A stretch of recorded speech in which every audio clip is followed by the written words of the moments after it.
রাধে রাধে, জয় শ্রীকৃষ্ণা। কেমন আছো তোমরা? আশা করছি তোমরা সবাই খুব ভালো আছো। সাগরিকা অশোক ভিলেজ লাইভে তোমাদের সবাইকে অনেক অনেক শুভেচ্ছা। তো এখন চলে এসেছি আমি ননির জন্য না ড্রেস বানাতে। ননির তো আমাদের ড্রেস নেই অনেক দিন ধরে। তোমরা যারা আগে আমার ভিডিও দেখেছো তারা তো জানোই, আমি বলেছি ননির আমাদের খুব ড্রেস কম বলতে না, ও 3-4টে মতো ড্রেস আছে, এর বেশি ওর ড্রেস নেই। আর বসার সময় ভীষণ অসুবিধা হয় 3-4টে ড্রেসে। আর জানো তো, ভগবানকে নিত্য নতুন পড়াতে সবারই ইচ্ছা করে, আর আমারও ইচ্ছা করে যে ওকে সবসময় মানে নিত্য নতুন পড়াবার জন্য। তা পেরে উঠি না সেটাই। আর আমরা যেহেতু 4জন, সবাইকে তো সম্ভব না। আমার গোপাল কিন্তু নিত্য নতুনই পড়ে, কিন্তু আমার কৃষ্ণাও মোটামুটি পড়ে, একটু কম পড়ে নিত্য নতুন। কিন্তু আমার কৃষ্ণার যে ড্রেস আছে তাতে কিন্তু ও প্রত্যেক দিনই এক একটা ড্রেস পরলে 1 মাস বাদে আবার একটা ড্রেসে ডেট পড়বে। সেই জন্য ননিরও চাই যে ননিও যেন ওরকমভাবেই পড়তে পারে, আমাদের কৃষ্ণা গোপাল যেমন পড়ে। তা ননি যেটু অনেক দেরিতে এসছে আমার কাছে, ননি এসে বেশি দিন হয়নি আমার কাছে, ওই জন্য ননির জন্য আমি করে উঠতে পারিনি।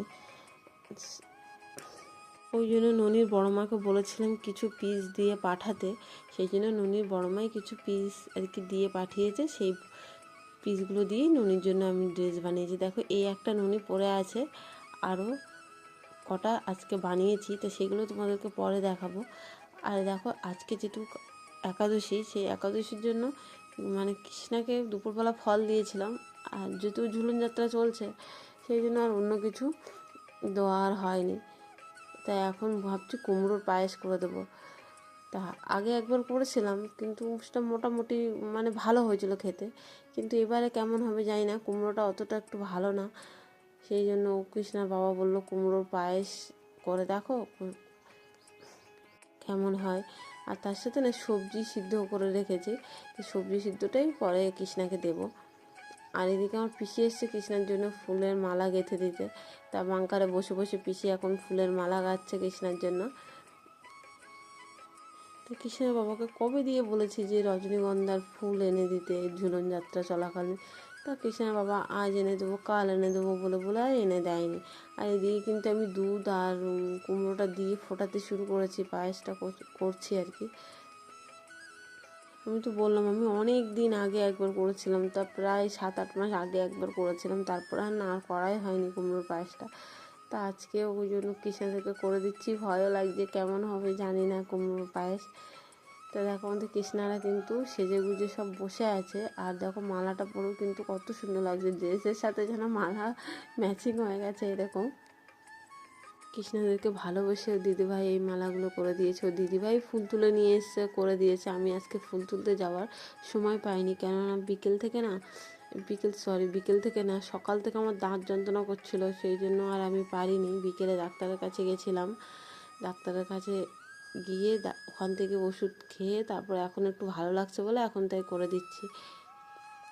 আর সকাল থেকেও আমার কিছু খাওয়া হয়নি, আজকে একাদশী যে উপবাসে ছিলাম, তার সাথে আবার দাঁত যন্ত্রণা করছিল, সেই জন্য আর কিছু খাইনি। তাই এখন কুমড়ো পায়েসটা কৃষ্ণাকে দিয়ে তারপরে প্রসাদটা পাবো। এই যে আমার রাধাকৃষ্ণ দোলনায় বসে গেছে, আর পিসি আজকে ঝুলনযাত্রার দোলনাটা দোল দেবে, কারণ আমি ওদিকে রান্নার দিকে ব্যস্ত। আর কৃষ্ণাদের কিন্তু প্রসাদ পাওয়া হয়ে গেছে, আর এদিকে কৃষ্ণারা চলে এসছে শয়নে। তা ওদের সিঙ্গারগুলো খুলে তারপরে ওদেরকে শয়ন দেবো। আজকে কিন্তু মোটামুটি গরমটাও কিন্তু ভালো পড়েছে, ওই জন্য কৃষ্ণার বাবা বলছে সব খুলে দাও, ড্রেসগুলোও খুলে দিতে। তো কিন্তু কৃষ্ণাদের ড্রেসগুলো কিন্তু নরম আছে, সফট, ওই জন্য কোনো অসুবিধা হবে না। কিন্তু আমার এই যে আমার গোপালের ড্রেসগুলো কিন্তু অতটা সফট না, কিন্তু আজকে কিন্তু আমার গোপালকে কিন্তু এই সিঙ্গারে কিন্তু খুব সুন্দর লাগছিল, সবাইকেই সুন্দর লাগছিল, কিন্তু আমার গোপালকেই কিন্তু আমার বেশি সুন্দর লাগছিল। আর জানো না, সামনে তো জন্মাষ্টমী চলে আসছে, আমি তো মানে মনে করছিলাম জন্মাষ্টমী দেরি আছে। তা কৃষ্ণারই একজন দাদা বলল যে জন্মাষ্টমী চলে আসছে, আর বেশি দিন নেই। সেই জন্য কৃষ্ণাদের না জন্মাষ্টমী কোনো কিচ্ছু করা হয়নি, না জুয়েলারি থেকে শুরু করে বাসিও রেডি করা হয়নি, ড্রেস করা হয়নি, কী করবো বুঝতে পারছি না একা হাতে। তো কৃষ্ণের বাবাকে বললাম একটু হেল্প করতে, বাসিটা একটু করে দিতে। তাও কৃষ্ণের বাবা বললো যে কৃষ্ণের বাবার এখন সময় নেই, কৃষ্ণের বাবা অতটা ভালো পারে না বলে একদম করে দিতে চায় না, বলো তুমি করে দাও, তুমি করে দিলেই সব থেকে ভালো হয়, আমি অতটা ভালো পারি না। এই জন্য কৃষ্ণের বাবা বললো তুমি করো, একটু ধীরে সুস্থে করবার চেষ্টা করো।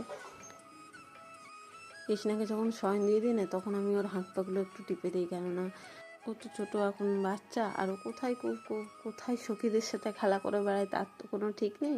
সেই জন্য ওকে আমি দুপুরবেলা হলেই মানে খাওয়ার পরে বলি, ঘুমাতে দেই না ওকে, আমি বলি যা বিকেলে খেলা করে আয়, সখীদের সাথে ঘুরে আয়, এরকমই বলি। সেই জন্য ওকে আমি সন্ধ্যেবেলা হাত পাগুলো টিপে দিই, যাতে ওর গায়ের ব্যথা ব্যথাগুলো একটু মরে। আর দেখো এখন কিন্তু কৃষ্ণার ড্রেসগুলো নিয়ে চলে এসেছি, সরি কৃষ্ণা না ননির। এই দেখো ননির এই ড্রেসগুলো, এই প্রত্যেকটা পিসই কিন্তু ওর বড়মা দিয়ে পাঠিয়েছে। দেখো সব কোমরে কিন্তু এলাস্টিক দেওয়া বানিয়ে দিয়েছে। আমাদের কৃষ্ণার না প্রত্যেকটা ড্রেসই কিন্তু কোমরে দড়ি দেওয়া, এলাস্টিক দেওয়া নেই। তা ননিকে সব কোমরে মানে এলাস্টিক দেওয়া করে দিয়েছি বলে না, ওর ড্রেসগুলো সুন্দর ফিটিং এসছে। তোমরা ওই ড্রেসটাতে দেখেই বুঝতে পেরেছো এই ননি একটা ড্রেস পরে আছে। আর দেখো এই কালারটাও কত সুন্দর। আমি না কালার অত ভালো নাম জানি না কালারের, ওই জন্য আমি বলতে পারছি না কালারগুলো নাম। তোমরা না জানিও যে ড্রেসগুলো কেমন হয়েছে। ননির জন্য সিম্পল বাড়িতে পরবার জন্য বানিয়ে দিয়েছি। দেখো প্রত্যেকটা ড্রেসই কিন্তু আমার কাছে সুন্দর। এই দুটো ড্রেস মনে হচ্ছে একই কালার, কিন্তু না, পাশাপাশি দেখলে এইটা কিন্তু আলাদা আর এটা আলাদা মনে হচ্ছে। ক্যামেরায় একটু একই রকম লাগছে, একটু হালকা তফাৎ দেখা যাচ্ছে, তাছাড়া কিছু না। আর এই ড্রেসটাতে এই কালারটা কিন্তু আমার খুব সুন্দর লাগছিলো। কৃষ্ণ ননিকে পরিয়েও দেখেছিলাম, এই ড্রেসটা পরে কিন্তু ননিও খুব সুন্দর লাগছিলো। তো যা হোক, এরকমই একটা কৃষ্ণার জন্য বানাবো। পিস বেশি নেই, ওই জন্য গোপালদের জন্য হবে না, শুধু কৃষ্ণার জন্যই কোনো রকম হবে। কিন্তু কৃষ্ণার জন্য প্রত্যেকটা পিসই কিন্তু কৃষ্ণার জন্য বেরোবে না, এর থেকে হয়তো একটা দুটো বেরোবে পিস আর কি। বেশি পিস কাপড় নেই, অল্প কাপড় আছে, কোনো রকম আর কি কৃষ্ণার বেরোবে, একটা দুটো ড্রেস হয়তো হবে। কৃষ্ণের বাবাকে দেখালাম ড্রেসগুলো, কৃষ্ণের বাবা কিন্তু বললো যে ভালো হয়েছে, কারণ এখন কটা দিন যা গরম পড়েছে, বর্ষার পরে যে এত গরম পড়বে সেটা কিন্তু ভাবতেই পারিনি। আমাদের তো টিনের চাল আর চারিদিকে জানলা দরজা আটকানো, সেই জন্য আমাদের ঘরে প্রচণ্ড গরম পড়ে। মাঝে মধ্যে না কৃষ্ণেদেরকে জামা পরায় না, ওর বাবা বলে এত গরম, খুব গরম পড়লো, ওর বাবা বলে জামা কিছু পরাতে হবে না, ওইভাবে ওদেরকে রেখে দাও। আর মানে ওদের ফ্যানটাও খারাপ হয়ে গেছে। আর আমাদের সিলিং ফ্যানটা, এই দুটো ফ্যান ছিল, তাও আবার একটা ফ্যান খারাপ হয়ে গেছে, ওই জন্য ওদের প্রচণ্ড গরম হয়। ওই জন্য না ওদেরকে বেশিরভাগ সময়, গরমের সময় বেশিরভাগ দুপুরবেলা জামা তো খালি গায়ে রেখে দিই, সেই বিকেলে সন্ধ্যের আগে ওদেরকে একটু ঠান্ডা হলে তারপরে ওদেরকে ড্রেসটা পরে দেয়। টিনের চালে যাদের যাদের টিনের চালের ঘর আছে তারা তো জানোই, টিনের চাল একদম গরম হয়ে গেলে আগুন উঠে যায়। তো ড্রেসগুলো কেমন হয়েছে অবশ্যই তোমরা কমেন্টে জানিও কেমন হয়েছে। আর ভালো লাগলে অবশ্যই লাইক কমেন্ট শেয়ার করবে, চ্যানেলটি সাবস্ক্রাইব করবে, আর কৃষ্ণ সোনার পরিবারের পাশে থাকবে। তোমাদের একটা লাইক কিন্তু আমাকে অনেকটা মোটিভেট করে পরের ভিডিও বানাবার জন্য। আমি যেহেতু নতুন, ওই জন্য পারি না অতটা ভালো করে করতে, তবুও আমি চেষ্টা করি আমার বেস্টটা দেওয়ার। তো আজকে ভিডিওটা এখানেই শেষ করছি। তোমাদের সবাইকে রাধে রাধে, হরে কৃষ্ণা।